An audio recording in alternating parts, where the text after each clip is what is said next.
There is a moment just before a wildfire jumps a containment line when the air itself seems to hold its breath. The wind drops, the smoke thickens into a strange orange dusk, even at noon.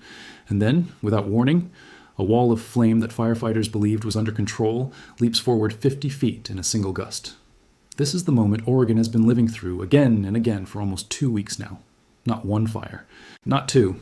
Nearly 20 major wildfires scattered across a state the size of the United Kingdom, all burning at once, all fed by the same brutal combination of heat, drought, and lightning that meteorologists warned about months ago and hoped, as they always do, would somehow pass Oregon by this year.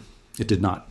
As of the final week of July 2026, more than 1 million acres of Oregon have burned or are actively burning, a number that has climbed with a speed that has stunned even veteran fire officials who have spent decades watching this state scorch every summer.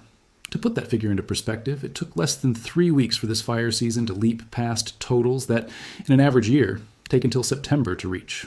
On July 13th, official state tallies put the burned acreage at just under 43,000 acres. 1 week later, that number had jumped past 400,000. By the 24th, it had crossed 577,000. And within days, it broke 1 million. That is not a wildfire season building gradually toward a peak. That is a wildfire season exploding. What happened? And more urgently, what happens next? Those are the two questions burning through emergency command centers in Salem, through sheriff's offices in half a dozen rural counties, and through the minds of tens of thousands of Oregonians who are right now deciding whether tonight is the night they finally load the car and leave.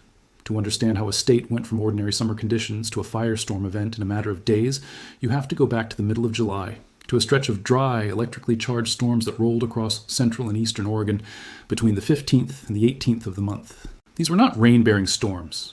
In a landscape already stripped of moisture by weeks of triple-digit heat, they were what fire meteorologists call dry lightning events, storms that produce thunder, wind, and thousands of electrical strikes, but almost no rainfall to accompany them.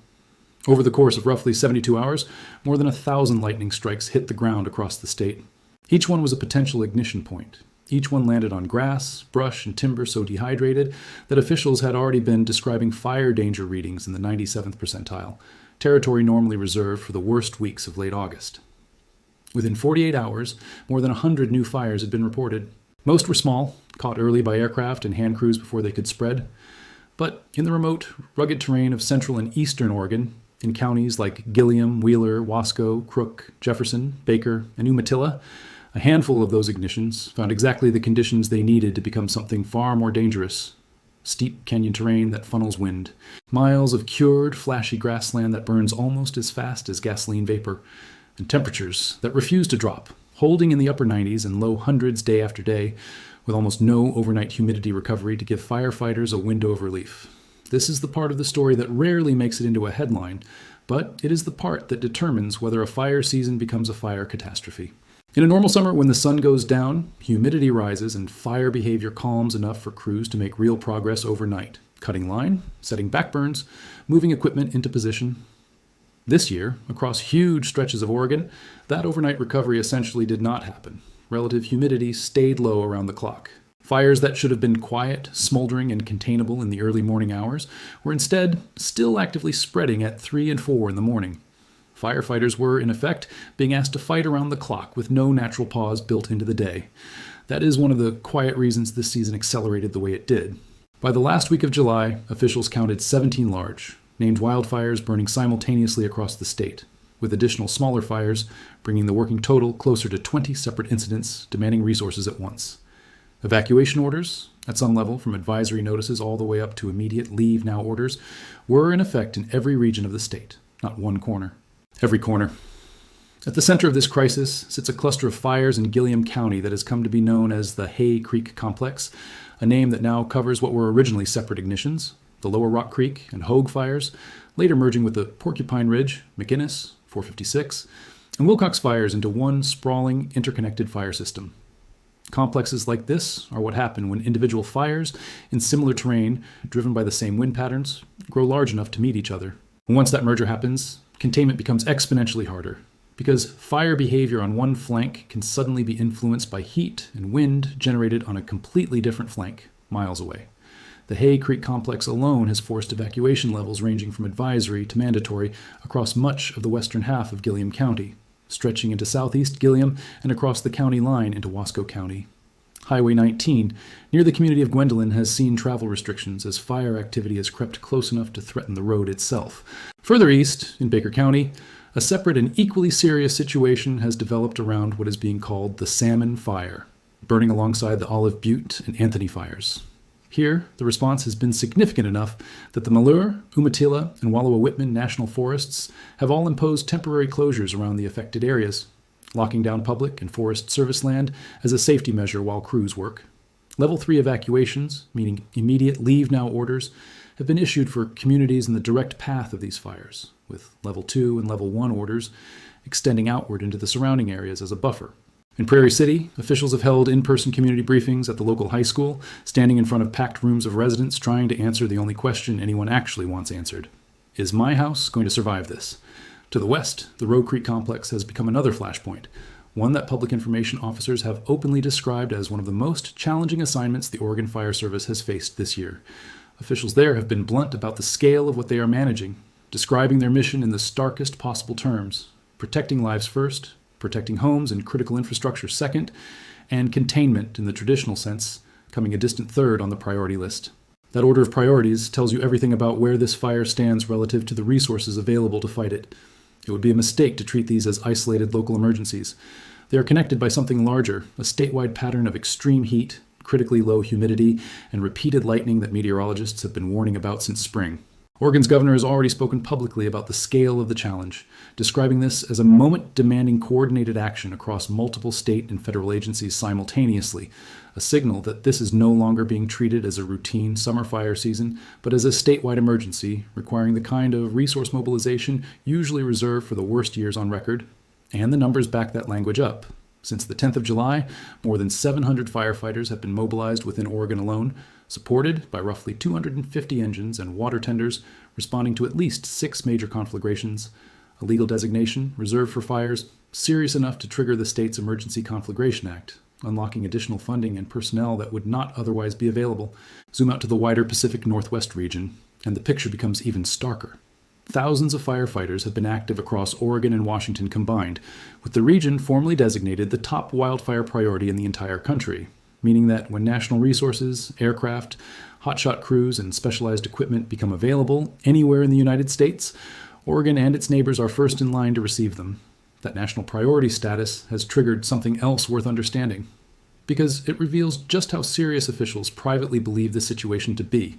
Fire crews have been pulled in from California, Washington, New Mexico, Idaho, Texas, and even Florida, states thousands of miles away, in some cases across completely different climate zones, all sending personnel and equipment into Oregon because the state's own resources, extensive as they are not enough to manage 20 simultaneous major incidents. When a state starts importing firefighters from Florida to fight wildfires in the high desert of eastern Oregon, that is not a normal season. That is a system under genuine strain. So how does this compare to what Oregon has seen before? The honest answer is complicated because Oregon's fire history is long and every bad year gets compared to the worst year, which was 2024, when the state recorded nearly 2 million acres burned, the largest total ever documented, driven in large part by the massive Durkee Fire in eastern Oregon, which alone consumed roughly 294,000 acres. That season shattered the previous record, set in 2020, the year Oregon's governor at the time called a once-in-a-generation event when 20 large wildfires across Oregon and Washington combined burned nearly 500,000 acres and destroyed entire towns in a matter of days, driven by an unprecedented east wind event that turned isolated fires into an inferno almost overnight. Compared against that grim history, this year sits in a strange and genuinely uncertain middle ground. The pace of the season, more than 500,000 acres burned in essentially 2 weeks, is faster than almost anything on record for this point in the calendar. Historical data shows that the average acreage burned per year in Oregon has been steadily climbing for decades, from under 290,000 acres a year in the late 90s and early 2000s to over 500,000 a year in the following decade, to nearly 680,000 a year on average over the last 10 years. This year's total, even before accounting for the acreage burned in just the last few days, had already pushed past the historical average for the pre-2016 era and was closing in fast on the modern decade average. And critically, fire officials keep repeating one warning above all others. Oregon's fire season does not typically peak in July. It peaks in August and September. That single fact is the reason emergency planners are refusing to treat this as a crisis that has already crested. If the season's worst months are still ahead, and the season has already produced this much destruction, this many evacuations, and this much strain on firefighting resources before reaching its historical peak, then the real test of Oregon's 2026 fire year has arguably not even started yet. Which brings us to the forecast, and to the part of this story that should concern anyone watching closely. As of the final days of July, a red flag warning, the National Weather Service's most serious short-term fire danger alert, has been in effect across much of central, southern, and eastern Oregon, expected to remain active for roughly the next 72 hours. Temperatures have been holding in the upper 90s to low hundreds across the central and eastern regions, with overnight humidity recovery described by meteorologists as exceptionally poor, meaning the fires are getting little to no natural relief even after the sun goes down. And hanging over all of it is the possibility of renewed lightning, the same ignition source that triggered this entire crisis in the first place, with forecasters watching each new storm system nervously, aware that a single new round of dry strikes across already stressed landscape could spark yet another wave of ignitions on top of the 20 fires already straining the system. There's a particular kind of danger in a fire season that arrives early and hits hard, because it forces an impossible choice on emergency planners. Every engine, every aircraft, every hand crew committed to today's fires is an engine, an aircraft, and a crew that will not be available if new fires break out tomorrow. Oregon is currently operating close to the edge of that math, with resources spread across 6 formally declared conflagrations and more than a dozen additional large fires, all while national attention and national resources remain stretched thin by the demands of an entire fire season still building toward its historical peak. For the communities living inside the evacuation zones right now in Gilliam County and Baker County, along Highway 19 around Prairie City, this is not an abstract statistical story about acreage totals and historical averages. It is a very immediate, very personal calculation happening in real kitchens and real driveways. Families are watching evacuation level maps update in real time, deciding whether an advisory notice tonight is likely to become a mandatory order by morning. Ranchers in the affected counties are moving livestock across county lines on short notice, sometimes with only hours to act before roads close. Elderly residents in more remote pockets of these counties, some without reliable cell service, are depending on sheriff's deputies going door to door because digital alerts simply cannot reach them. And there is the smoke, which extends this crisis far beyond the communities directly threatened by flame. Wildfire smoke does not respect evacuation zones or county lines. It travels on the wind, sometimes for hundreds of miles, dropping air quality readings into unhealthy and even hazardous territory in cities and towns that are nowhere near the actual fire lines.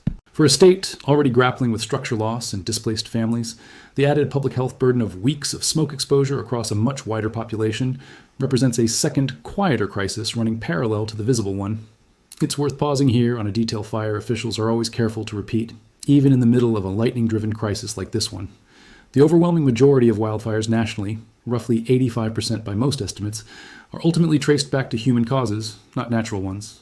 This particular outbreak was different, ignited by an extraordinary lightning event rather than human error, but officials have been unusually direct in using this moment as a warning to the public anyway, with conditions this dry, this hot, and this primed to burn. Even something as small as a dragging trailer chain sparking on pavement, a campfire not fully extinguished, or a piece of heavy equipment throwing a spark in dry grass is enough to start the next major fire. In a landscape already stretched to its limit, fighting nearly 20 major blazes, officials are effectively pleading with the public not to hand them a 21st. So, where does this leave Oregon as the calendar turns toward August? The honest, unglamorous answer is that nobody currently fighting these fires is willing to say the worst has passed. The acreage total has already blown past what many expected for this stage of the season. The red flag warning covering the next several days signals continued extreme danger, not relief. And the historical pattern, the uncomfortable, well-documented pattern that Oregon's most destructive fire activity tends to arrive in August and September rather than July, suggests that everything happening right now, the merged complexes, the statewide evacuation orders, the imported crews from 6 different states, may ultimately be remembered not as the peak of this crisis, but as the opening chapter of it. The firefighters on the ground know this. It is why public information officers keep repeating the same phrase in briefing after briefing. Protecting lives and saving homes first, containment later. It is why evacuation levels are being issued in layers, advisory, then get ready, then leave now, giving communities every possible early warning before the flames actually arrive. And it is why, across 6 separate declared conflagrations and roughly 20 major fires, the state has stopped treating this as a series of local emergencies and started treating it as what it actually is, a single, interconnected, statewide event, one that will be shaped in the coming weeks, not just by how well crews contain the fires already burning, but by whether the sky over Oregon stays quiet or lights up with lightning one more time. There's also a financial dimension to this crisis that rarely gets the attention it deserves, but that shapes almost every decision being made in emergency command centers right now. Fighting a wildfire is extraordinarily expensive, and fighting nearly 20 of them at once across 6 formally declared conflagrations multiplies that cost in ways that strain even a well-funded state agency.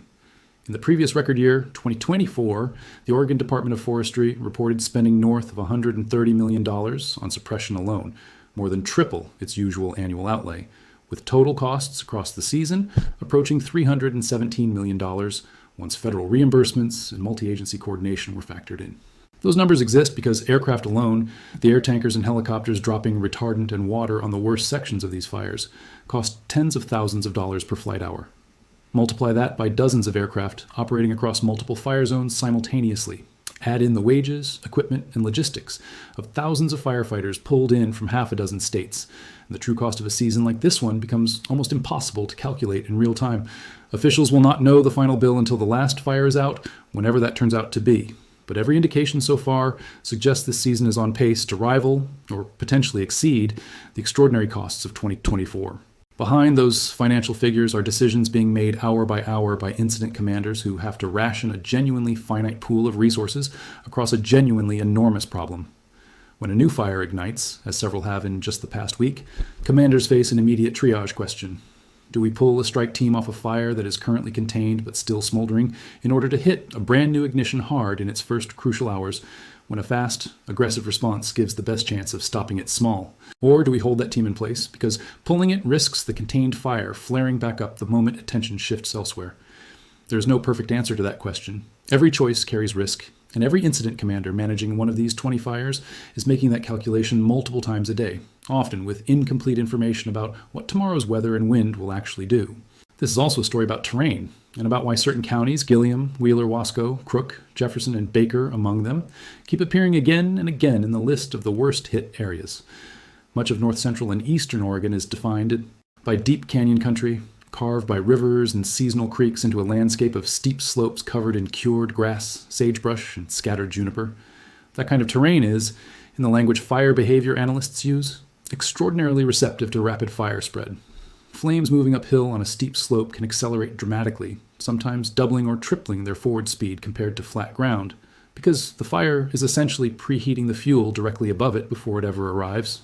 Add wind funneling through a narrow canyon, and fire behavior can become almost unpredictable, capable of throwing embers well ahead of the main fire front and igniting new spot fires far outside what crews believed was the active perimeter. This is precisely the mechanism behind how the Hay Creek complex grew from what were once several separate, individually manageable fires, the Lower Rock Creek and Hogue fires among them, into a single sprawling system after merging with the Porcupine Ridge, McInnes, 456, and Wilcox fires. Each of those ignitions, on its own, might have been a contained, forgettable summer fire. In this terrain, under these conditions, they became something else entirely. It is worth sitting for a moment on what evacuation levels actually mean for the people living through them, because the terminology can sound clinical from the outside. A level 1 notice, described as "get ready," is a signal that a fire poses a potential future threat to an area, and that residents should begin preparing, packing important documents, medications, and irreplaceable belongings, and mentally rehearsing their exit route. A level 2 notice, "get set," raises that urgency considerably, signaling that conditions have progressed to the point where residents should be ready to leave at a moment's notice, with vehicles fueled, pets and livestock accounted for, and bags already in the car. A level 3 notice, "go now," is the most serious classification a fire agency can issue, meaning there is no more time to prepare, and remaining in the area poses an immediate danger to life. Across the fires burning in Gilliam and Baker counties alone, all 3 levels have been in active use simultaneously across overlapping zones, meaning that on any given night this past week, some residents have been packing bags while, in the next zone over, others have already been told to go. That layered system exists because fire behavior in this kind of extreme lightning-driven event can change faster than any single warning system can keep pace with. A zone that was safely at level 1 in the morning briefing can, by early afternoon, find itself upgraded straight to level 3 if wind shifts or a spot fire crosses a road that was expected to serve as a natural fire break. This is part of why officials in Prairie City chose to hold in-person community briefings at the local high school rather than relying solely on digital alerts and press releases. In rural stretches of eastern Oregon, cell coverage is inconsistent at best, and for many residents, especially older ranchers and farmers who may not check phones or social media constantly through the day, a face-to-face briefing from a uniformed official remains the most reliable way to make sure a genuinely urgent warning actually reaches them in time.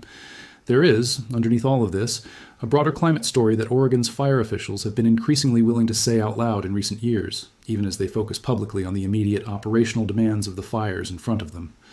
Reduced mountain snowpack, driven by warmer winters, means less water is stored in the landscape heading into summer. That snowpack traditionally melts gradually through spring and early summer, keeping soil and vegetation moisture higher for longer into the dry season. When snowpack is reduced, and when that melt happens earlier in the year, as has increasingly become the pattern, the landscape simply dries out sooner and stays critically dry for a longer stretch of the calendar. Layer more than a century of aggressive fire suppression on top of that, a policy legacy that allowed forest fuel loads to build up far beyond what would have accumulated under more natural historical fire cycles. And you have a landscape that is, structurally, more primed to burn hot and burn fast than it was even a generation ago. None of this caused the lightning storms that ignited this particular outbreak. But it is part of why, once ignited, these fires have found conditions so favorable to rapid, aggressive growth. None of that context changes the immediate reality facing incident commanders this week, which is that the fight in front of them has to be won, or at least contained, before anyone can meaningfully assess the larger picture. And the coming 72 hours, the window covered by the current red flag warning, represent a genuinely pivotal stretch. If temperatures ease even slightly, and if the atmosphere stays quiet without producing another significant round of dry lightning, crews may finally get the operational breathing room they need to convert some of these fires from active, growing incidents into fires that are merely being mopped up and monitored.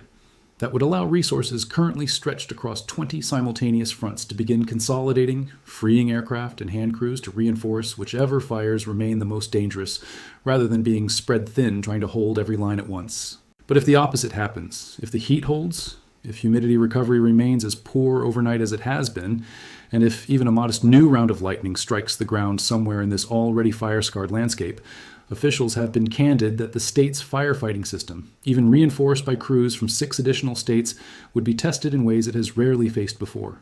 That is the scenario nobody in Salem wants to say out loud in a press briefing, but it is the scenario every incident commander is quietly planning around, because in wildfire response, hoping for good weather is not a strategy, and the only responsible approach is to prepare for the worst version of the forecast while pushing as hard as possible against the actual fires burning right now.